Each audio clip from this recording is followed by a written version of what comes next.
Baik, terima kasih. Perkenalkan, saya Igusti Ngurah Rai Diki Bermawan, absen 23, klaster 2AG.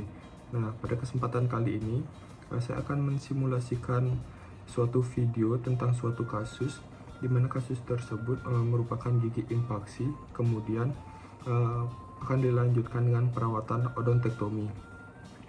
Pertama-tama, apa itu impaksi? Impaksi gigi merupakan gigi yang sebagian atau seluruhnya tidak erupsi dan posisinya berlawanan dengan gigi lainnya.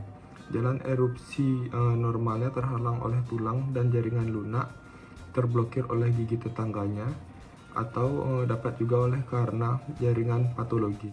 Baik, selanjutnya, apa itu odontektomi?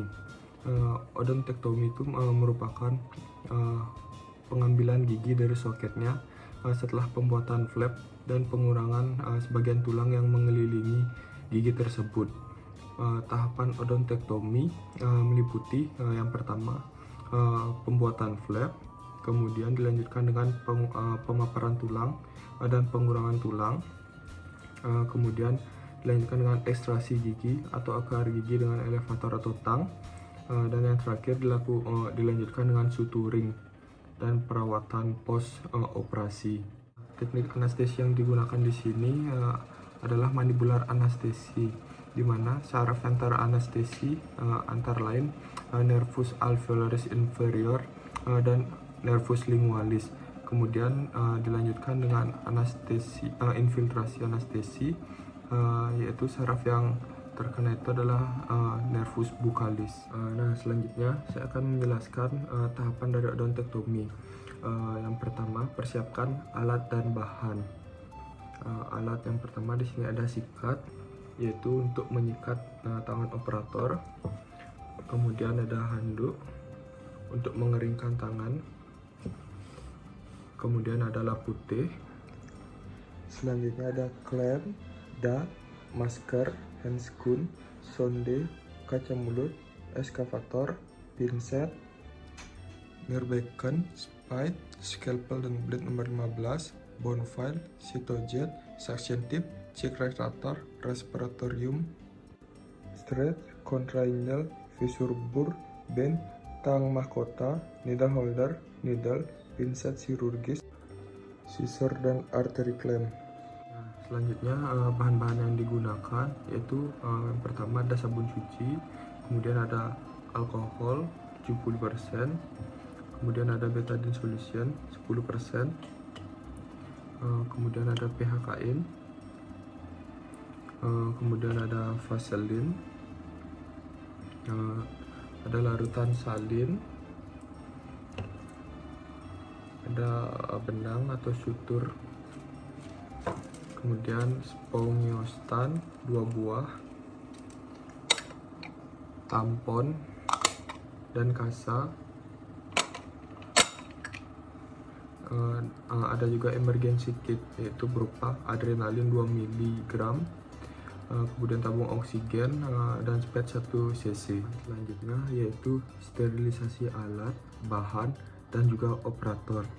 Nah, semua alat operasi yang terbuat dari stainless steel dicuci dengan bersih, kemudian dimasukkan ke dalam autoclave pada suhu 132 derajat Celcius selama 5 menit dengan tekanan 2 atom.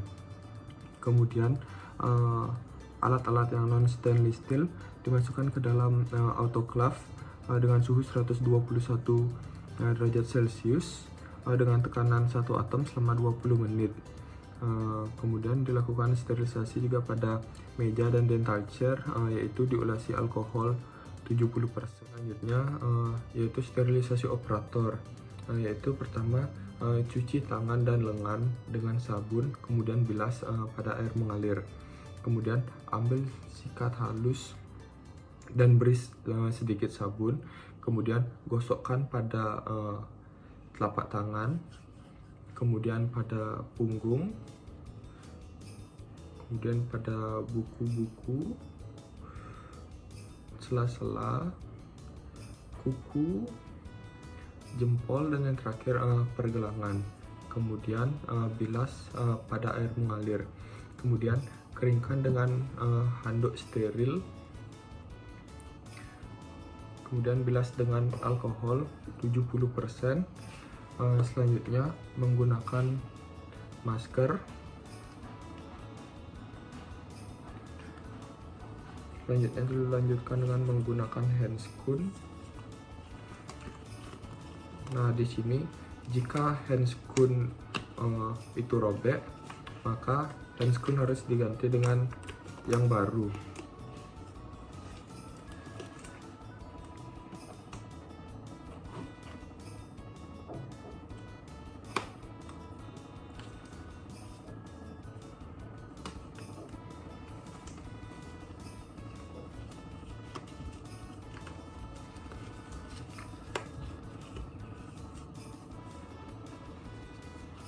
Kemudian jaga jarak agar tidak memegang benda yang tidak steril.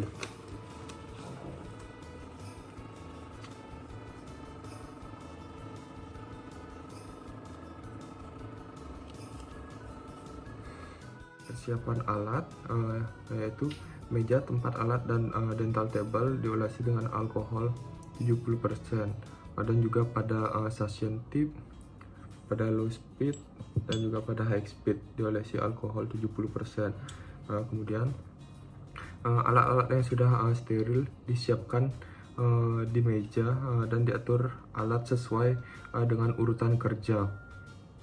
Letakkan pada posisi yang mudah dijangkau oleh operator atau asisten operator.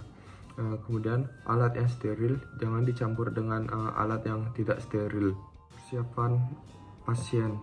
Pertama, periksa vital sign pasien di luar kamar operasi. Kemudian pasien didudukan pada posisi terbaik untuk prosedur kerja.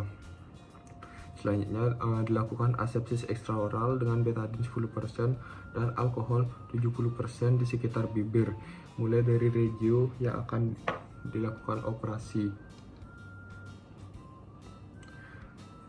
Caranya yaitu melingkar sebanyak 3 kali searah dengan jarum jam dengan kapas yang steril.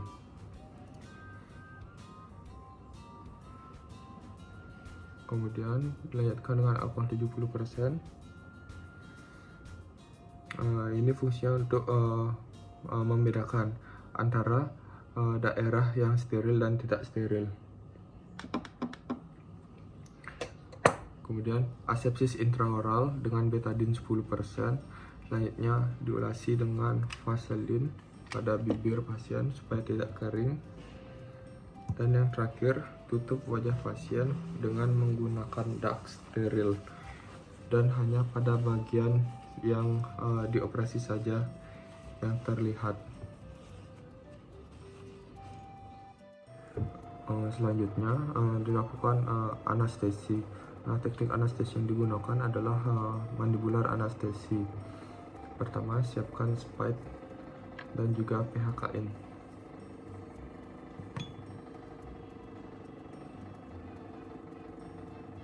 Kemudian letak PHKN di potek.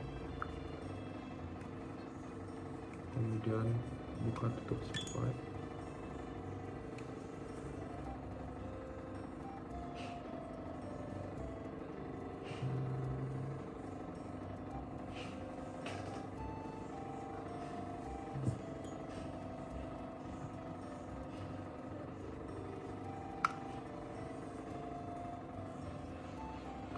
Kemudian cek spike apakah ada gelembung. Jika masih ada gelembung, maka gelembung dihilangkan dengan cara disentil-sentil sampai gelembung hilang. Jika sudah, dapat dilakukan anestesi. Nah, pada saat mengerjakan regio 4 dari pasien ini, posisi operator itu berada pada posisi jam 8 dari pasien. Kemudian pertama, raba dengan menggunakan jari telunjuk. Raba bagian linea obliques eksterna, kemudian jari menuju ke arah median, kemudian mendapatkan linea obliques interna, kemudian insersikan jarum kontralateral antara P1 dan P2 kurang lebih masuk 2 mili, kemudian sejajarkan dengan bidang oklusal dari gigi, kemudian insersikan jarum kurang lebih setengah jarum, kemudian kembalikan ke posisi kontralateral antara P1 dan P2, kemudian jarum masuk sampai mentok ke tulang, kemudian tarik jarum kurang lebih 1 mili. Nah, selanjutnya dilakukan aspirasi, itu untuk mengecek apakah ada perdarahan atau tidak. Jika aspirasi negatif, maka dapat dideponir. Deponir kurang lebih 1 cc, itu fungsinya untuk memblokir nervus alveolaris inferior. Kemudian tarik jarum kurang lebih setengah jarum, kemudian deponir 0,5 cc, itu untuk memblok dari saraf lingualis. Kemudian dilakukan infiltrasi anestesi pada gigi yang akan dicabut. Itu fungsinya untuk memblokir saraf nervus buccalis.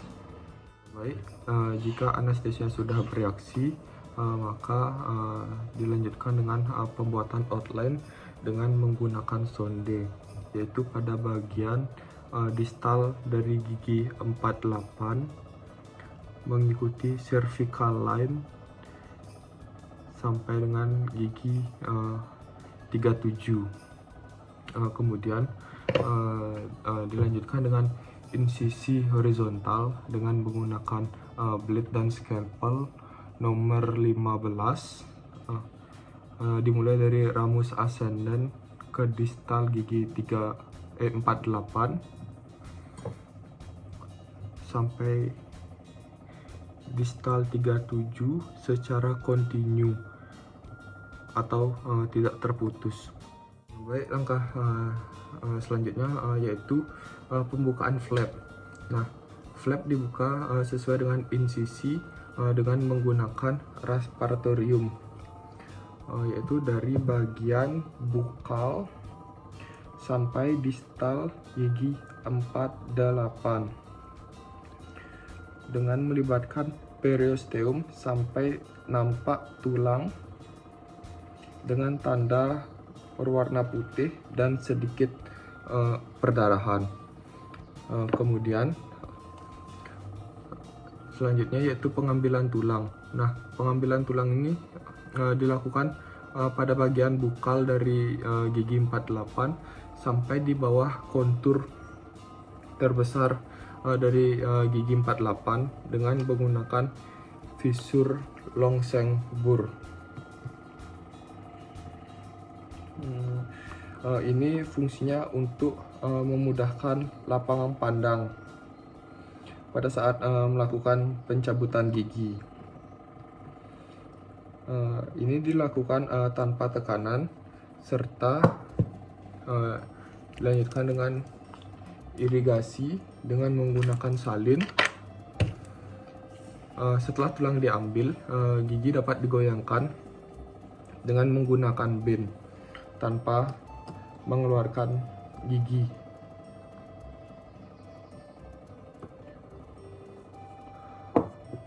Nah, setelah gigi dirasa sudah cukup goyang, dapat dilakukan dengan pencabutan dengan menggunakan tang mahkota M3.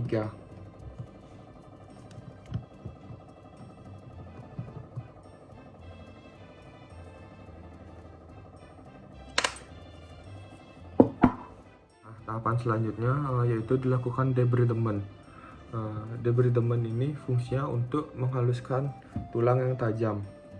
Gerakannya yaitu menarik dengan gerakan satu arah. Kemudian sisa-sisa dari jaringan nekrotik diambil dan dibersihkan. Kemudian diirigasi dengan larutan salin. Langkah selanjutnya yaitu penutupan flap dan suturing. Nah, pertama pemberian spongiostan sebanyak 2 buah pada soket.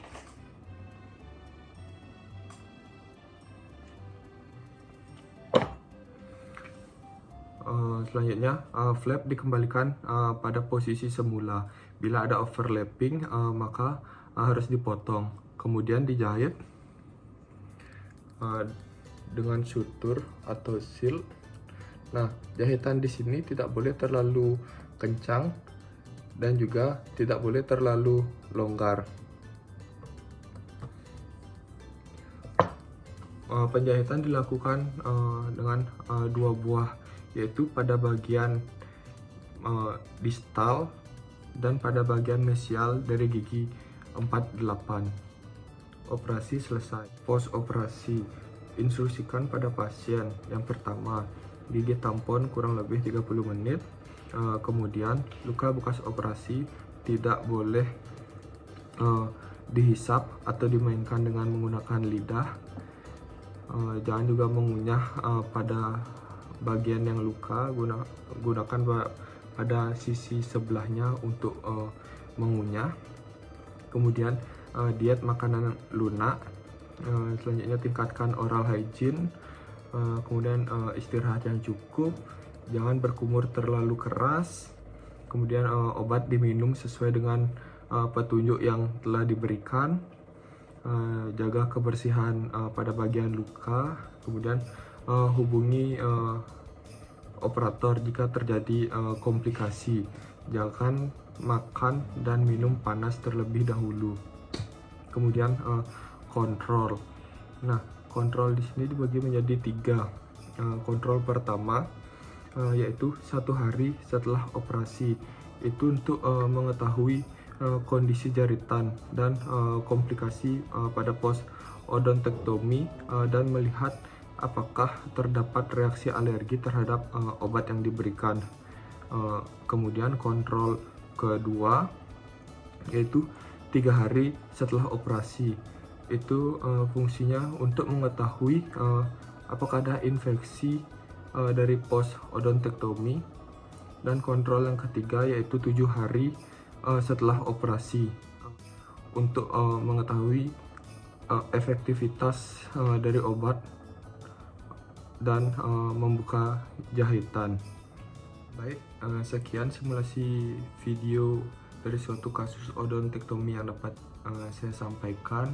Saya mohon maaf jika terdapat banyak kekurangan di dalam video ini. Akhir kata saya ucapkan terima kasih.